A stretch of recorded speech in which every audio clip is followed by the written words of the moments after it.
Вот, автомобиль в разборе Nissan Qashqai. Был приговорен маховик до снятия коробки.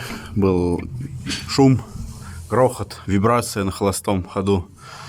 То есть приговорили на замену маховика. Ну, вообще замену в сборе сцепления. Вот только сняли, и как бы видно, что маховик, во-первых, ходит так очень сильно. Во-вторых, вот так. Это вообще недопустимо. Как бы, чтобы зафиксировать. Сейчас вот так раз. И отверточкой. То есть тут полный шингец. Аж начал уже чиркать корпус колокола коробки. Ну, тут вроде нормально, но когда машина глохла, было прям отчетливо слышно какой-то звук. А вот новый маховик. Новая корзина. Ну-ка, убери на секунду. То есть, вот у него ходок.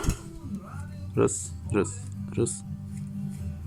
И такого, то есть, вообще туда вверх-вниз нету абсолютно. В сборе все меняется. И ездится еще долго и счастливо. Ну вот, собственно, два маховика снятие рядышком для сравнения. Вот пометил, насколько он проворачивается. Насколько. Да. Какой-нибудь инструмент. Здесь. Ну, 3,5 сантиметра. Это раз. Этот проворачивается. Ну, нечего здесь мерить, да, как бы видно по этой.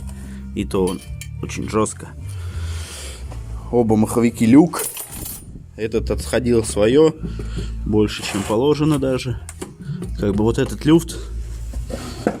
Это самый нежелательный люфт. Плоховато видно. Я дергаюсь. Вот. Что это делает? Есть ход. Он у него как бы нормальный. Здесь гремел уже абсолютно. Когда глушишь машину на холостом ходу, вибрация. Втулка аж вывалилась отсюда, когда сняли.